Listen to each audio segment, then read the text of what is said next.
about love, positivity, being a girl boss, and everything in that vicinity. In today's video, we are going to be talking about 30 self-care ideas for you in 2020. With everything going on in the world, I know that we have been stressed, we have been struggling. I know, I understand, trust me, I've been right along there with you. And so I decided to come up with 30 self-care ideas that I have at least tried once and I know helped relax me and was a good source of self-care for me. And hopefully if you can try one of these 30, it'll help you start taking better care of yourself, because self-care is important. If you're new to this channel, then go ahead and subscribe and turn your notification bell so you don't miss any future Girl Boss videos. If you're not new to this channel, then welcome back. Thank you for being here. Thank you for loving me as much as I love you. If you have not seen any of the other videos in this 31-day straight marathon, then make sure that you go catch up, check out all of those videos so that you don't miss any of the week of social media, this week of self-development. There will be a week of hair videos. Make sure that you guys are keeping up. Let's get into the video. So first self-care idea for 2020 is to go for a walk. Super simple, super free. Leave your house and walk. If you go for a walk at a good time, don't go like in the middle of the afternoon when the sun is the highest in the sky, but going like in the mornings when you first wake up, or in the evenings when the sun's starting to go down. It is such a relaxing feeling. 2 is to read a book. At the end of this marathon, you guys are going to be getting a book review from me from my latest read. And honestly, if you're reading an educational or self-development book, you are feeding your brain all important knowledge, which is important. And if you are reading fiction books, you are taking your brain to another place, which is an excellent source of self-care. Number 3 is yoga and meditation. Now, I'm not the best meditator. I'm not going to lie to you. I'm not going to hold you. Meditation is not really my thing, but I do really like yoga, and I do in some ways take time to quiet my mind. Not in the traditional meditation sense, but in different ways. When I'm sitting with my coffee, I tend to just take that moment to just be there with my coffee and not worry or think about anything else and things like that. And yoga is my happy place. Anybody who knows me knows that I love yoga. First of all, it does the body good. Second of all, it's very, very, very relaxing. Number 4 is get proper sleep. Self-care is simply caring for yourself, taking care of yourself. And not getting enough sleep is a big reason why a lot of us are walking around here miserable, because your body is not rested. Figure out what your sleep number is. If you want to go to my morning routine videos, I will leave those in the description box below, or put them up in the little tag card box thing. I don't know. But videos on how to start waking up in the morning, or if you guys want a video on how to get a good night's sleep, let me know and I'll start working on that. But it's really important that you get enough sleep. Number 5 is to drink some coffee or some tea. Like I said, meditation isn't really my thing, but one thing that I do really love is when I can sit down and settle and just drink a cup of coffee or a cup of tea. I drink both, and depending on what time of day it is, and it's actually very relaxing on top of, just your regular water drinking. Tip number 6 is spend 10 seconds a day just deep breathing. Stop whatever you're doing at some point in the day and just for 10 seconds.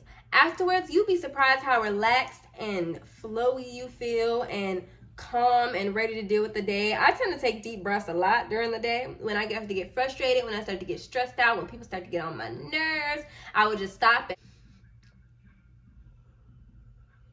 Because it does actually relax you. Doing it consistently will actually have really good benefits. And I can do an entire video on that as well if you guys would like. Tip number 7 is to write. Writing actually is very therapeutic for a lot of people, for me included. When I went to therapy, personal story moments, when I was in therapy when I was 15 years old, one of the exercises that I had to do was writing out my trauma. Now, I'm not telling you to write out your trauma, but whatever it is that makes you feel better, getting it down on paper. Writing down what you're grateful for, writing down anything that comes to your mind, just blah, blah, blah, just blurting it all out, anything. Bullet journaling, you could just be writing out your plans, writing out goals. Writing is actually, it's a relief to just get everything off your mind and onto paper. Number 8 is one that I see all the time, which is to take a bubble bath. Now, I didn't used to think that was like valid. Like I was like, okay, taking a bubble bath, that's supposed to be self-care.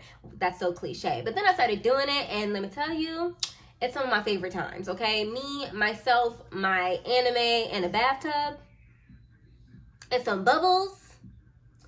It's so relaxing, and as long as nobody comes in there and bothering you, you lock the door. Well, don't lock the door, but tell everybody, don't come in here, don't bother me, and just breathe. Just have your own personal space in a relaxing, warm bath water. It's beautiful. Number 9 is to laugh. Find a way to laugh every single freaking day. Laugh, please. I am somebody who is easily amused. I be cracking up all the time, and every single day I watch something that makes me laugh.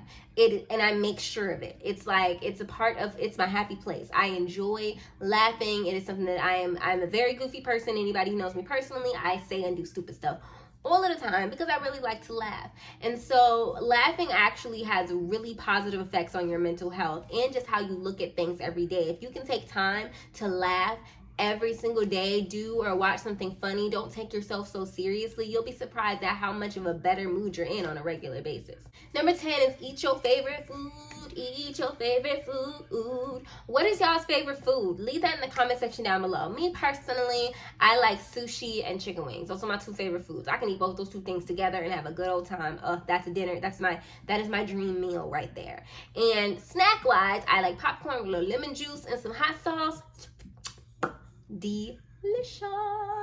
And that's pretty much my favorite things to eat, and I like to treat myself, make myself smile by eating the things that I enjoy, and that's a good way to self-care, is to eat things that make you happy. Number 11 is talk to a friend on the phone. I am not that good at this, but I do always feel better and amused and in a better mood when I talk to my close friends on the phone. I only have like 3 friends that I do talk to on the phone, and I don't even really talk to them that often. I have one friend who calls me like once a month, and we sit on the phone for like 2 hours, and then I have another friend who calls me often, but I'm not often available, so I call him back when I can. And I have another friend where neither one of us really calls each other, but when we do, we can be on the phone for days. So it's like, but those conversations actually always make me feel really good because I'm talking to people that make me feel positively. And so talking to your friend on the phone is a really good way to self-care, and also to make sure and check in with their self-care. Number 12 is taking social media breaks. Oh my gosh, I cannot. There's going to be a vlog that is going to come out about what happened when I went 24 hours with no phone. And to be honest, I didn't even miss the phone the whole time.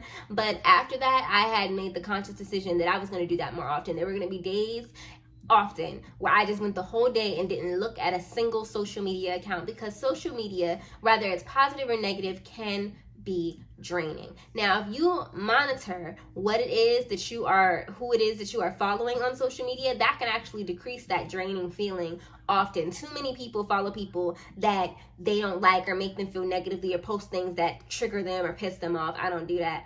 But still, at the same time, being sociable and being on social media, and the comparison and the imposter syndrome, there's so many different ways that social media can be draining, more than just people posting things that upsets you. So sometimes it's really important to just take a step back and just stay off of social media. Don't look at nobody's Instagram, Twitter, Facebooks, nothing. Tip number 13 is people watch. Now, I don't know if this works for everybody, but it really works for me. When I go places with my boyfriend or with my friends, and we just be sitting down and looking at people, a lot of times there's really nothing going on in my mind. I'm just looking at people, thinking in my mind, oh, that's a pretty scarf, or interesting shoes, or I peep a couple that's arguing, and I like nudge my friend like, hey, look at them.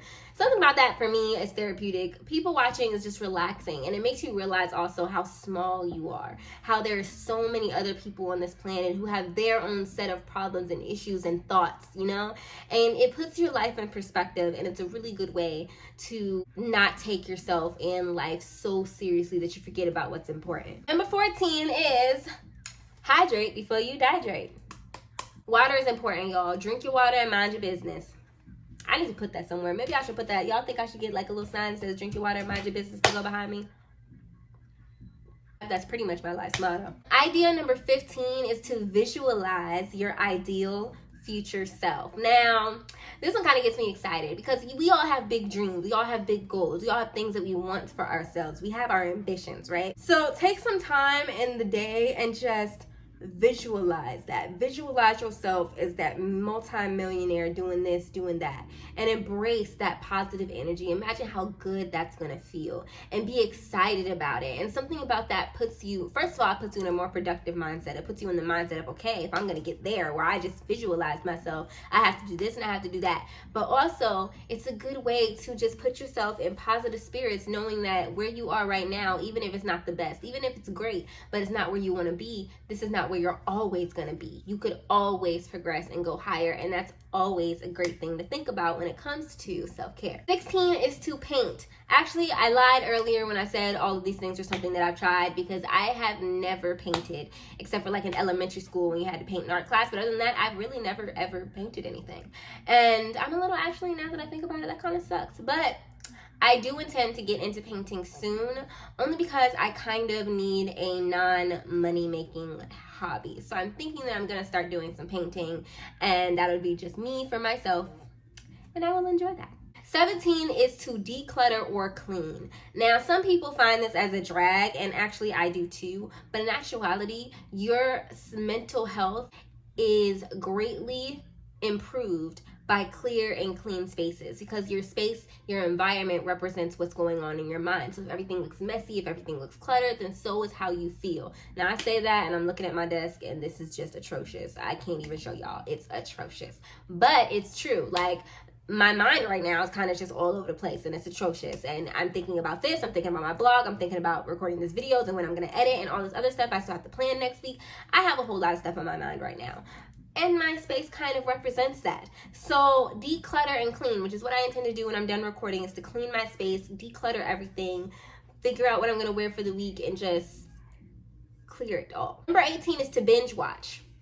I am a heavy binge watcher. Right now, I am binge watching from the beginning.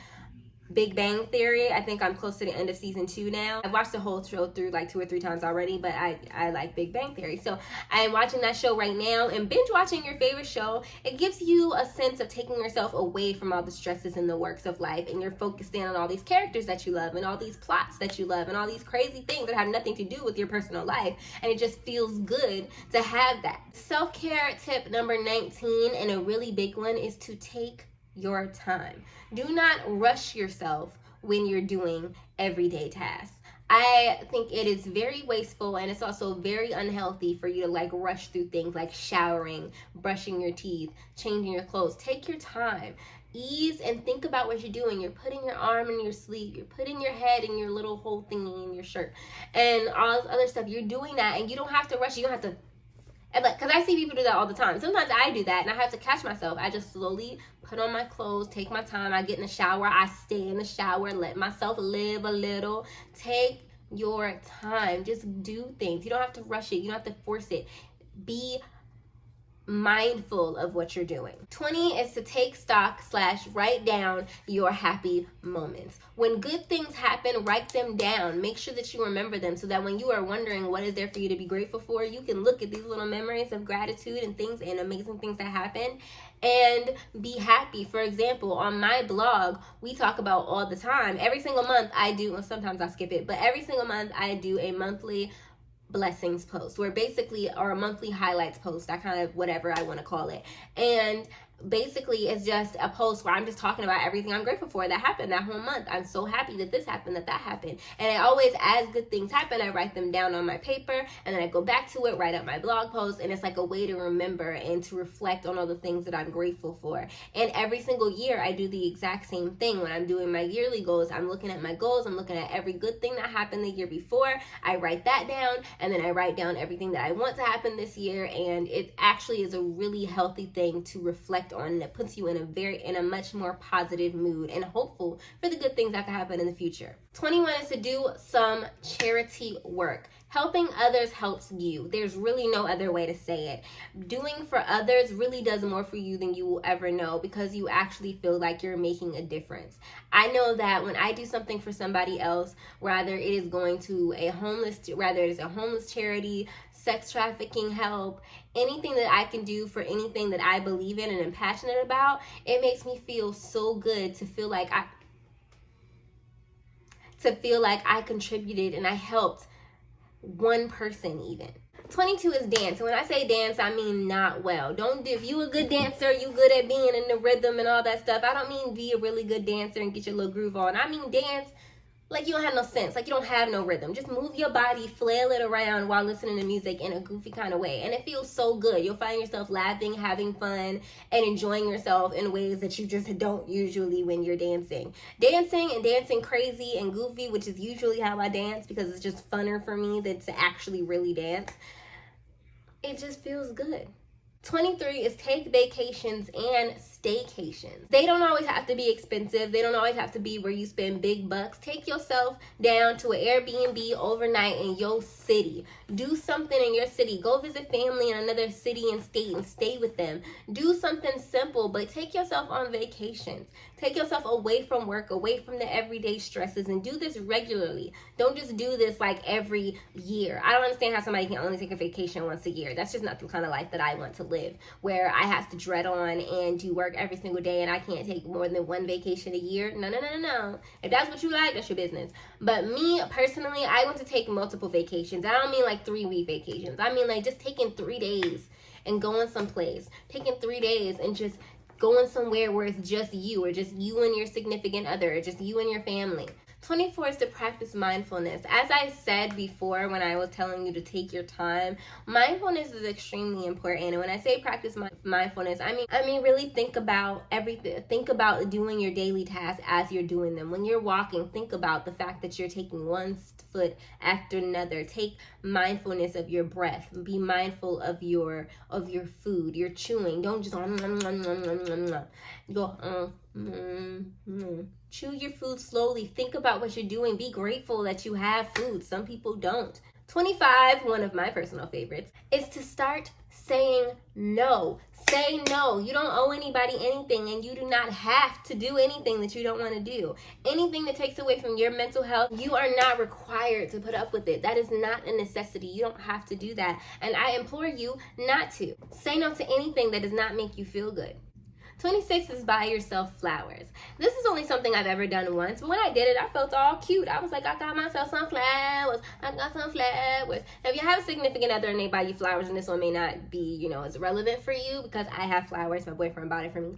But when I did buy myself flowers, it did make me feel really good, and it really made me smile. I not only bought flowers, but I ordered flowers and had them sent to myself. And it was a kind of self-love that I enjoyed on a very serious notion. 27 is to take more pictures, commemorate more moments, love yourself more, take more selfies. I've been taking more pictures lately, and it's actually been making me want to get dressed and be cute more often, and to get up and wear clothes that make me feel good because I'm taking more pictures. It's like I have literally like pictures for the entire month of July now because I've been taking so many pictures. I haven't even taken pictures today yet, and it makes a huge difference in your self-love, your confidence, and it's a really good way to self-care. 28 is to detox everything. Everything. I mean detox social media. Get rid of anything and everything that makes you feel negatively when you're following them. You detox your friends. If you have friends that make you feel bad, that do not support your dreams and your goals, that make you feel negatively in any way, form, or fashion, get rid of them, detox them, detach yourself from that situation. Family too, detox your body, take care of your health, get rid of all the toxins and nastiness that's in your body. When I say detox everything, I mean every area of your life can afford detoxing on a regular basis, and keeping everything accountable, and keeping everything and everyone in your life accountable for not contributing negatively to your mental health space. 29 is to eat breakfast. The most important meal of the day. 7 it up your way. Make sure that you are eating breakfast every single morning. This one I do sometimes, and it actually does impact how productive I am that day and how good I feel that day, because you're giving yourself that energy. You're breaking that fast that you didn't eat for like the entire night, like 8-9 hours. It's a good thing to do, but I don't do it that often. I am working on it. I am trying to do it more often, so I would suggest that you definitely eat breakfast as often as you can. Last but not least, number 30, the big 30, the big 30 is to do whatever the freak you want. The biggest form of self-care, the biggest way to take a W with self-care every day, all day, is to do what you want. Do what makes you happy. Don't worry about nobody else. Don't worry about what they got to say. Don't worry about people. If they don't agree, they don't like it, that ain't what they like to do. That's their business. Do what makes you happy. If you've made it to this point in the video, go ahead and leave a heart emoji in the comment section down below. Thank you guys so much for watching. I appreciate you so much. Make sure you follow me on all of my social medias, CherishingFlo on everything. Make sure that you are watching all of the videos. If you have caught up and you have watched every single video of this 31-day challenge, let me know in the comment section down below so I can see who's really a part of the CherishingFlo fam. Thank you guys so much for watching, and I will see you guys in the next video.